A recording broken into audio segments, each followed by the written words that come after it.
السلام عليكم ورحمة الله. بسم الله. نبدأ دوري جديد، موسم 25-26. إن شاء الله خلاص احنا على أعتاب بداية الموسم.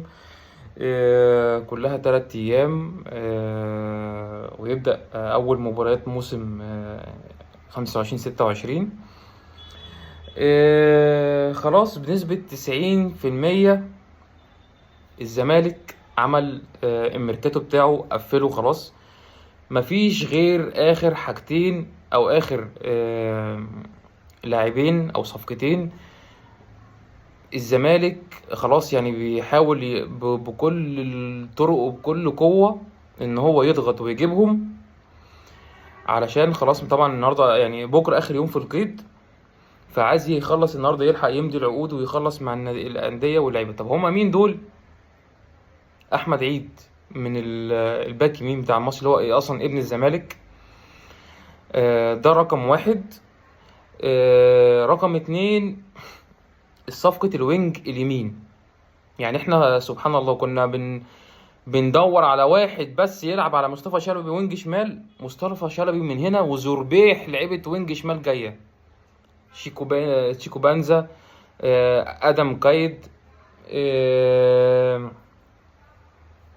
في كلام ان يعني عبد القادر بيحاول يخلص نفسه دلوقتي من الاهلي، ووارد تلاقوا بكره احمد عبد القادر استلم الاستغناء الخاص بتاعه من الاهلي مقابل 50 مليون جنيه. الزمالك عنده ويعني ممدوح عباس واسمه هاني بيرزي على اتم الاستعداد ان هم يدفعوا المبلغ ده مقابل ان يضربوا الاهلي ضربه تعوض ضربه زيزو. فاخر كلام الاهلي قال له عايز تمشي تاخد الاستغناء بتاعك بدون توجيه معين، مفيش مشكله، هات 50 مليون جنيه وخده. ممكن المبلغ يقل عن كده شويه، يوصل ل 50 زي ما هما. كلها ساعات ساعات والموضوع ده ينتهي. طيب مين الوينج اليمين لغايه دلوقتي؟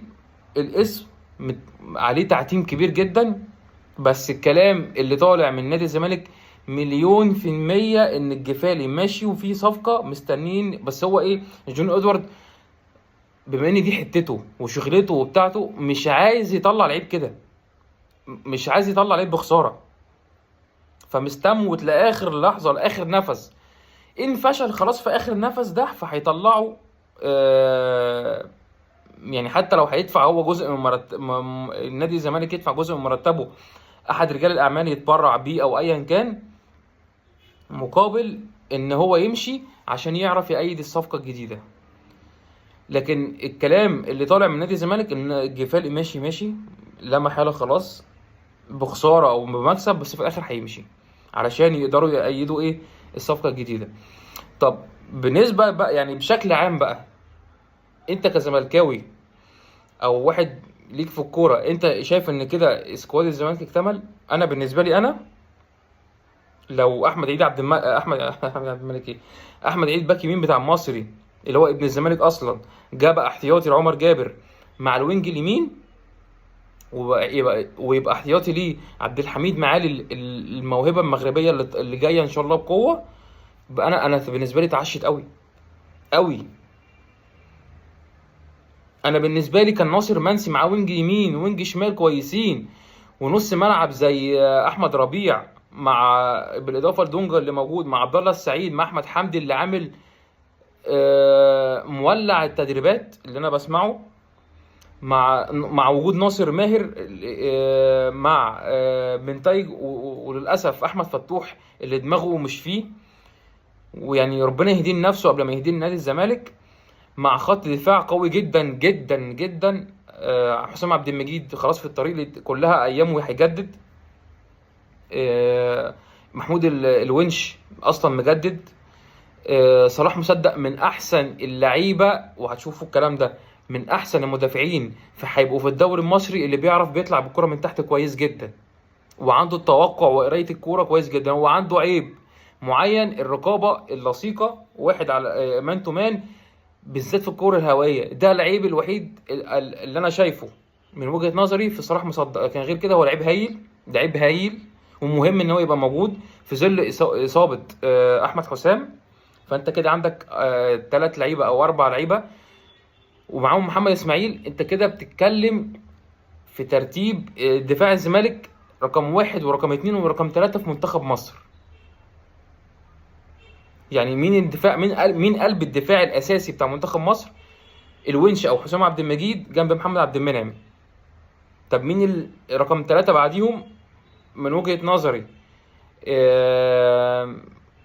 محمد اسماعيل، من المصنف من ثلاث احسن 4 مدافعين في الدوري المصري، فطبيعي يبقى في منتخب مصر. فانت بتتكلم في دفاع منتخب مصر، ومحمود بنتايج باك شمال محترم، محترم جدا. وفي حراسة المرمى انت حافظت على اللي عندك وجبت لهم واحد يرعبهم. المهدي سليمان على فكرة حارس مش قليل، حارس كبير وحارس عنده خبرات تقيلة ومهري في الدوري المصري. فزود تقل شوية ناحية حراسة المرمى. جميل. تعالى في خط النص بقى، حدث ولا حرج. دونجا، احمد ربيع، ناصر ماهر، عبد الله السعيد، احمد حمدي، اسمه ايه ده، وبنحاول نخلص، النادي بيحاول يخلص في حامد حمدان، لعيب رقم 8 ورقم 6 هايل. محمد شحاتة نجم منتخب مصر في نص الملعب اللي جاي. ومعاهم سيف جعفر اللي فاق في اخر شهر لما مسك فيه اسمه ده كابتن ايمن رمادي، ربنا يديله الصحه. فاقوا بقى من لعيبه مهمه في نص الملعب. هو لعيب مهم وكورته حلوه جدا جدا جدا. عندك الطرف الشمال، وبالمناسبه ادم قايد بيعرف يلعب في نص الملعب وبيلعب وينج. فعندك ناحيه الشمال تشيكو بانزا، سمع كلام انه مكسر الدنيا في الماتشات الوديه في التدريبات، وادم قايد. راس الحربه واحمد شريف وينج شمال، يعني ممكن يلعب راس حربه وممكن يلعب وينج شمال، بس هيتوظف ان هو يلعب وينج شمال. راس الحربه عندك عمرو ناصر هداف فاركو، عندك ناصر منسي هداف الدوري السنه اللي فاتت وهداف الزمالك مع امام عاشور، ماشي. سيف الجزيري توقعي انا الشخصي هو مستموت ان هو يقعد في الزمالك. الناس بتقول عشان الفلوس ومش عارف ايه، وانا معاك، هو محترف وهو طبعا مستموت عشان فلوس، مفيش كلام، ما مش ههزر يعني، مش هبرر. لكن عايز اقول لك على حاجه، يعني حاله حال كل المحترفين. النظام اللي حاطه جون ادوارد السنه دي مختلف عن كل السنين اللي فاتت وعن كل الانديه. عامل ايه جون ادوارد؟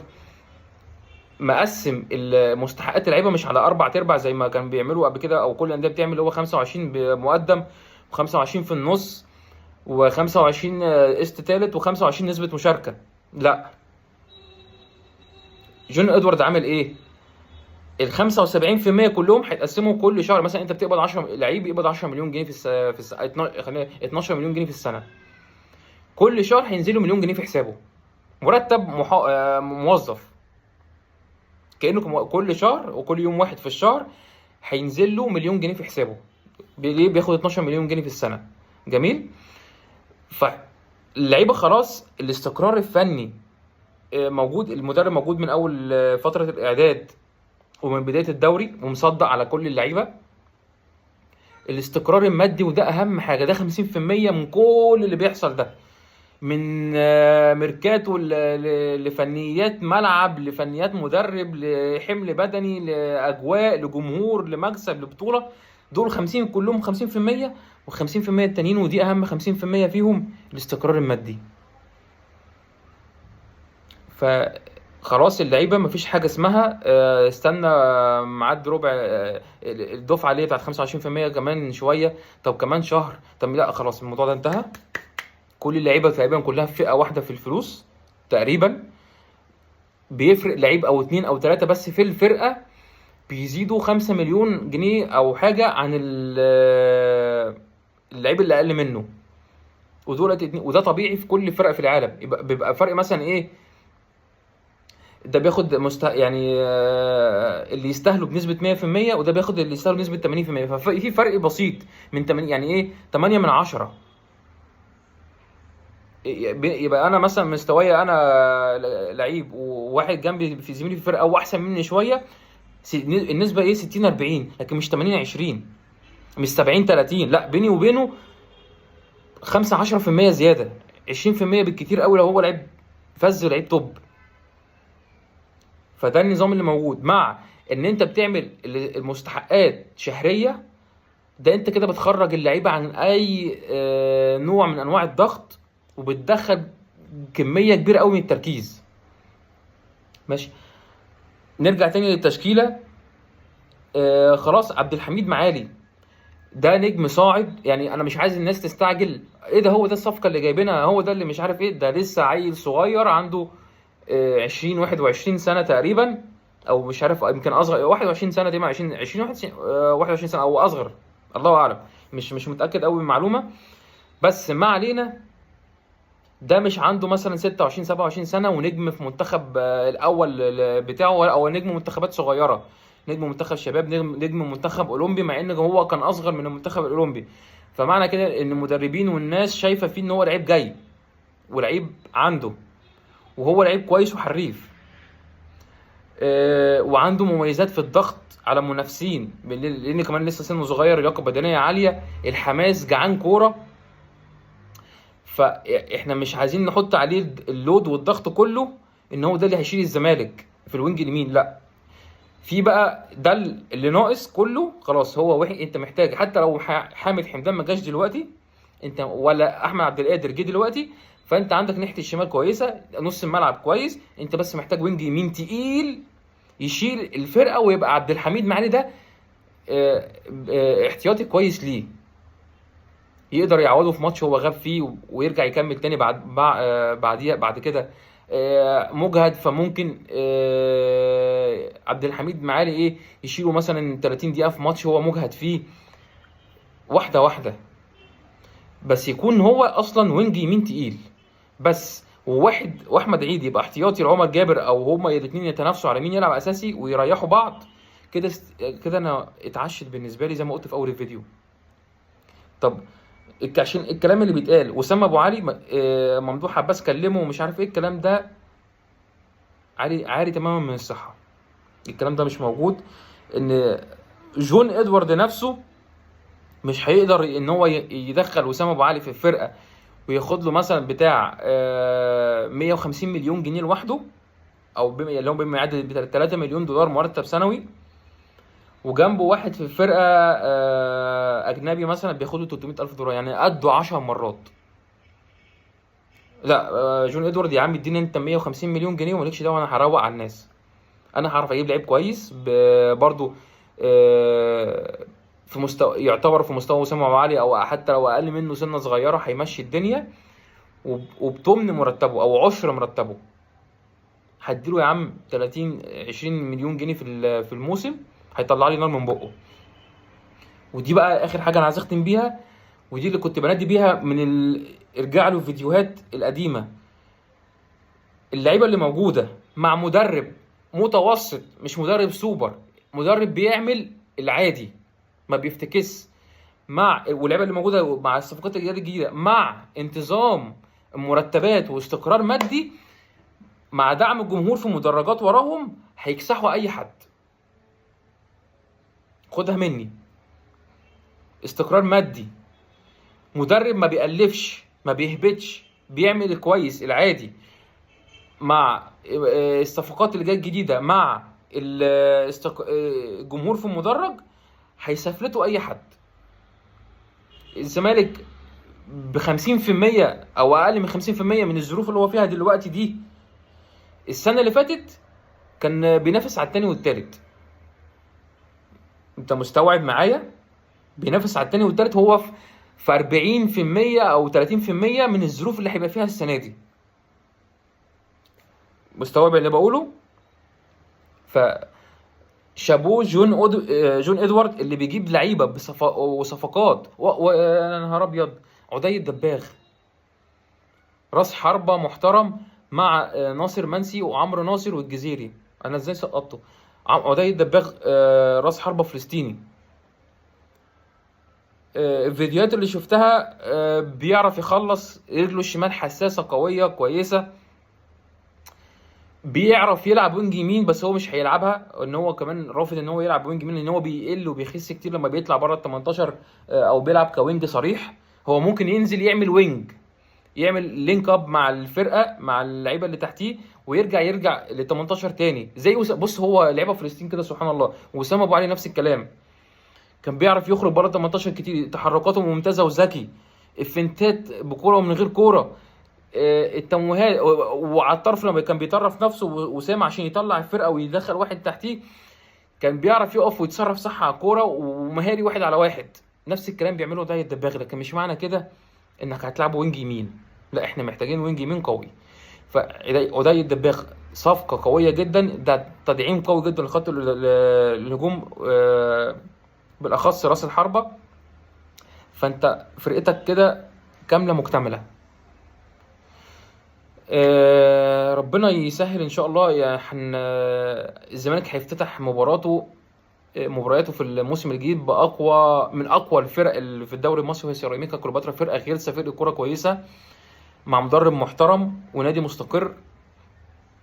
فيعني ربنا يستر ويعديها على خير، والزمالك يفوز باول 3 نقط في الدوري على حساب سيراميكا يوم الجمعه اللي جاي ان شاء الله. بكره ان شاء الله اخر يوم في القيد، هنعمل فيديو